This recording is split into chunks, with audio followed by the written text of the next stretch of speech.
Good morning and welcome back to Old Bold Man's Adventures. Well, here I am in Silkstone Common, which is local to my area. I thought today I'll do something different and show you around my local area rather than go off to the Peak District or the Lake District or wherever I go, to show you what's around here really.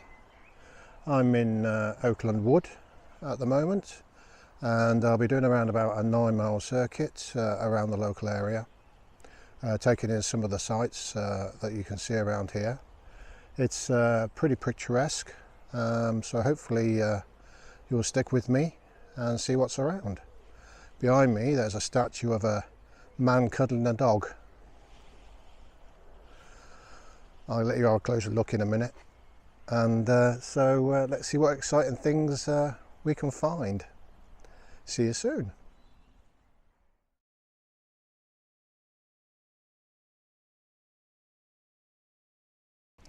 Well, here we are in Nabs Wood.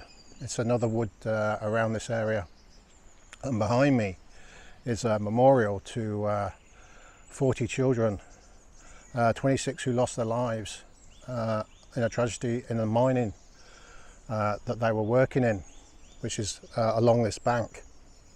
And this was the air vent that came up to circulate the air through the mines. And what happened in 1838 on the 4th of July at 2 p.m. was that this area experienced a massive thunderstorm and torrential rain that hadn't been seen for years and years and years. And it brought all debris down through this wood. All the debris and the leaves and the twigs and the branches all came through this wood and made a dam close to this air vent. And this air, so where the water could go, it could only go down the air vent. So, of course, it started going down this air vent, but the mine was flooding as well below. So the 40 children decided to get up through this air vent and get out. And these air vents are made of door sections. So the water started backing up behind one of these big doors as the children were climbing up through these vents. And all of a sudden, of course, with that pressure of water, it gave way, sweeping these children away back through the mine, and 26 children lost their lives out of the 40 that were climbing up the vent. So this memorial is for them, that 26 children who lost their lives.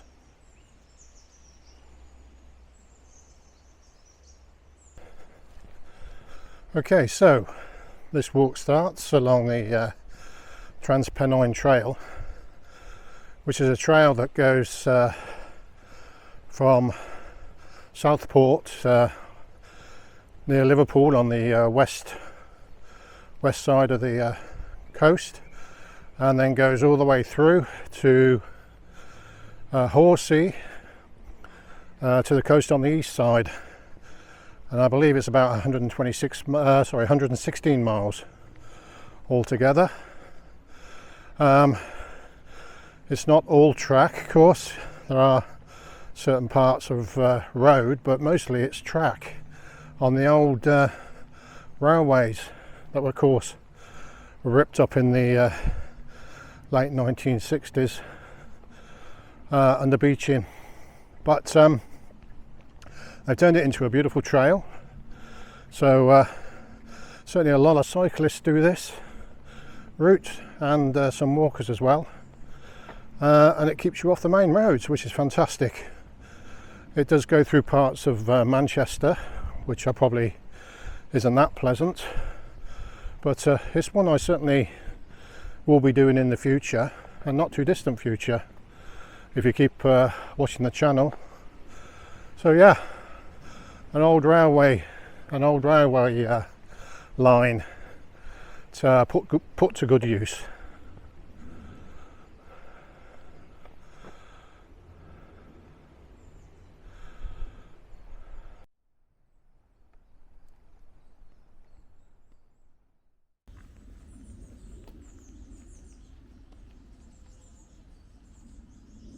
The great thing about walking these trails with these wooded arches is you get little cameos of what's to the side of you.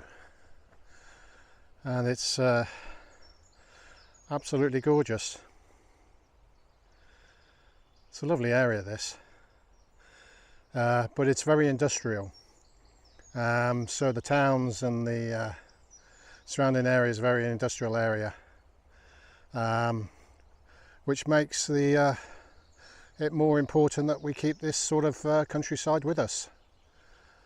And I have heard plans that the governments who are in power now in the UK, of which I did not vote for, I must say, are planning to build as many houses as they can onto the Peak District, which is a national national park. I don't think they'll be able to do it because there would be absolute uproar about it, and they certainly would not. So I'm sure I'll be able to do it, but that's the news for today. And of course the Peak District is absolutely beautiful, stunning place, and for them to build so many houses on it is incredible, even thinking about it. Anyway, let's get on.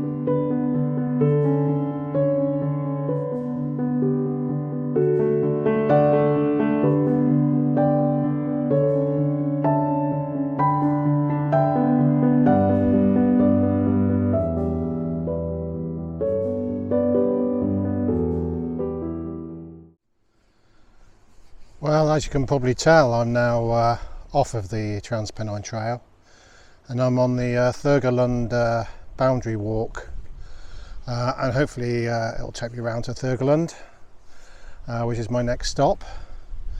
And there's something interesting near Thurgoland, which brings me back onto the Pennine Trail. But you'll see what it is. But as you can tell, the scenery is stunning around here. Lots of woodlands, but then as you get onto sort of into the Peak District, it becomes more moorland and more bare. But around these sort of what I call the foothills of the Pennines and the Peak District, they seem to be more wooded and more farmland. And of course here in the UK we're lucky that we have footpaths that we can walk across private land, so it's a win-win situation really, isn't it? Okay, catch you guys in a minute.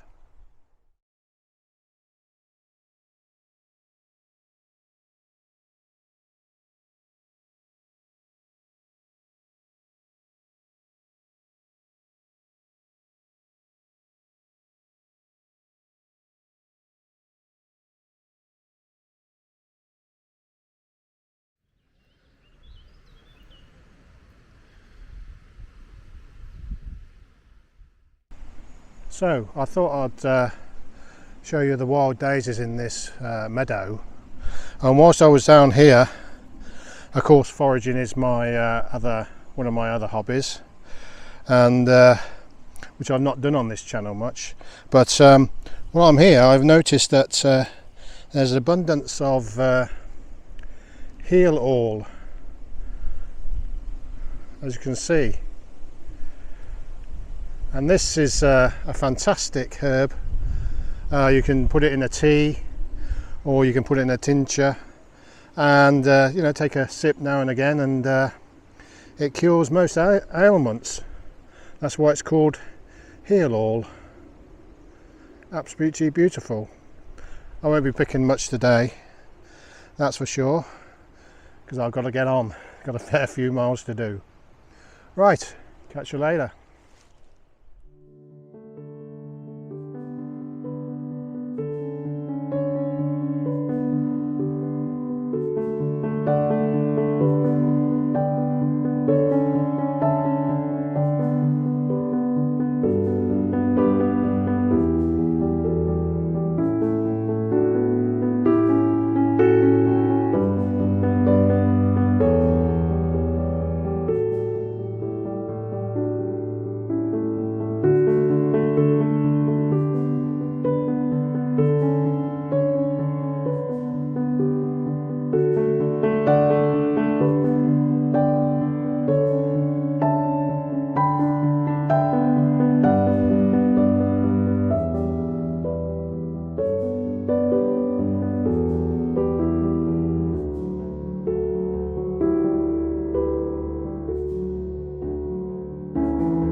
Well, I thought I'll stop here and have a bit of a rest, have a bite to eat. Done about 4.6 miles so far, got about another 5.8 miles to go. I'm on the, I'm trying to think of it now, Thurgoland, that's it, that's the name of the place, the Thurgoland boundary walk. And then it should take me back down to a river where I can then come back up onto the Transpennine Trail and head for the tunnels, which I'm going to go and find. So that's the plan. A beautiful spot to sit on this stile behind me and look at the view, of which I've just climbed up, and that's it really. Gonna have something to eat and then get on. So I hope you stick with me. Right, I'll leave you and get into me lunch.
So we're heading for the Upper Don Trail, which is the Transpennine Trail, towards the tunnels. And I'll tell you a bit more about these tunnels as we get close to them. So lucky enough the tunnel's lit between 6 AM and 12 PM on a daily basis, so we'll be okay. At least we'll be able to get through and see where we're going. Right, catch you soon at the tunnels. Okay, so the tunnels were built in 1845, and there was one tunnel built first of all by the Victorians and navvies of that time, and that's now closed. And then they built another tunnel, I think around about 1936, something like that, but that was used in excavators and concrete. The old tunnel is closed, but the newer tunnel which they built remains open for walkers and cyclists. And I think trains were running along this track until I think 1984, I believe. I might be wrong on that one, but it was estimated that in its peak time 181 trains, steam trains, used to use this line, and it was one of the branches down to London. So again, you know, a shame that they closed the old railway tracks down, but good for walkers and cyclists alike. Anyway, when we get close to the tunnel, I should be able to show you the old tunnel, which is now closed up, although I know on some occasions people can get into it still over a fence, I believe, and do that and put it out on YouTube, but I won't be doing that. Well, not today. I'll be going through the second tunnel, the younger of the two, and hopefully there will not be too many people in there, because it does get very busy, this tunnel, because it's very popular. So let's hope that all is okay.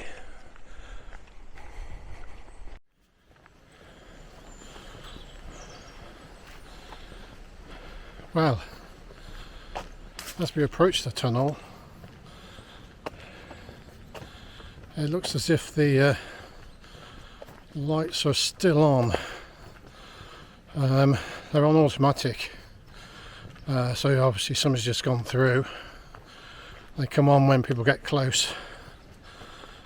So yeah, let's hope no one's in there. Okay, to the right of the second tunnel is this first tunnel here that you can see, and that was the one built by the Victorians. You can see they've sort of banked it up so people can't get in, but you can actually get in through the top and get into that tunnel, and that's a very interesting place to be. I've seen it on, as I say, YouTube a few times, and yeah, very interesting indeed. But that's not where we're going today. We're going through the second tunnel, which is open to the public. So here we go.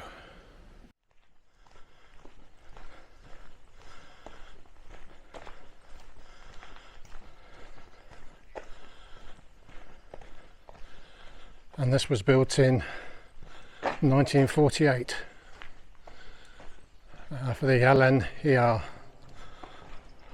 London Eastern Railways, North Eastern Railways. And you can probably hear my echoing voice as we walk through.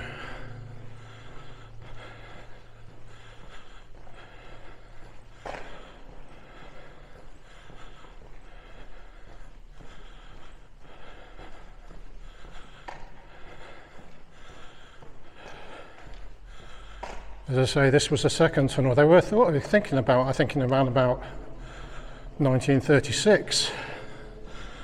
They were thinking about electrifying this line, but it never happened.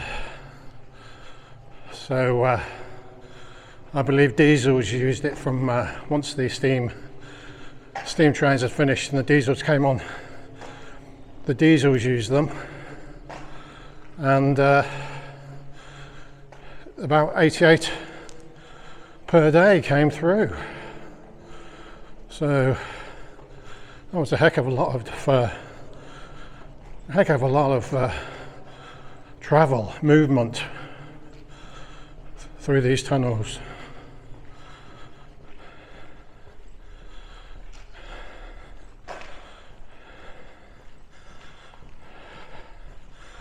I still can't see the end yet. As you can see, it goes sort of around the corner, and you can hear my echoes, I should think. Hopefully you can pick them up. And here come some bikes.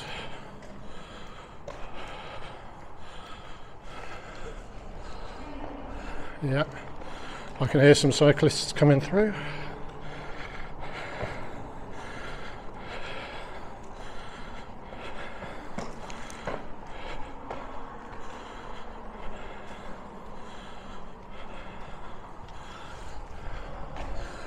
In fact, sounds like more like horses than cyclists. So we'll wait and see if they are cyclists or whether they're on horseback. Right.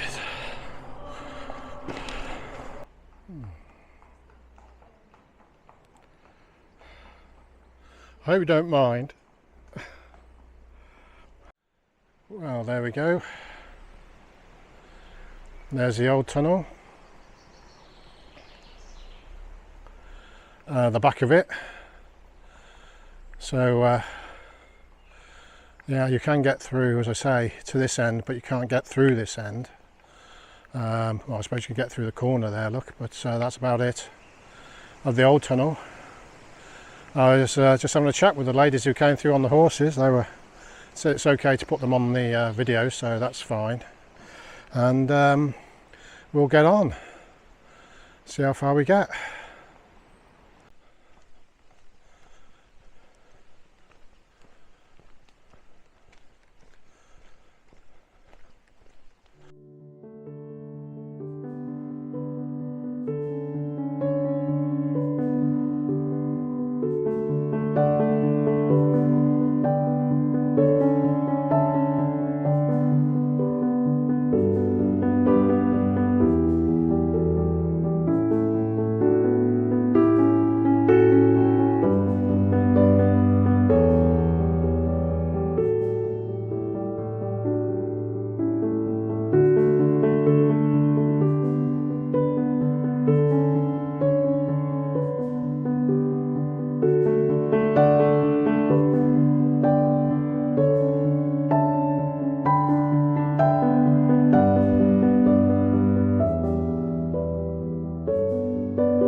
Okay, so that's about it for this trip.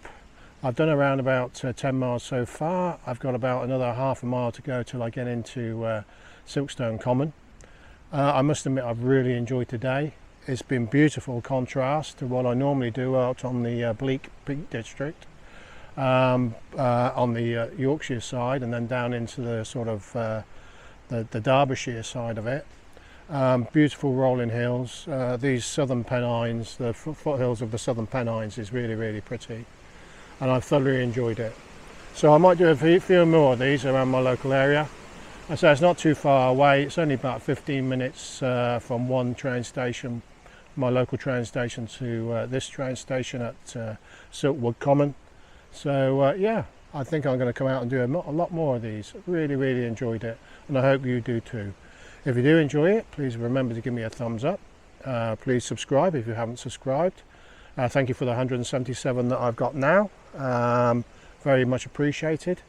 And I'll see you all on the next video. If you want to buy me a coffee, the Ko-fi page is in the description. Okay, I'll see you all again on Old Bold Man's Adventures. Till then, keep safe.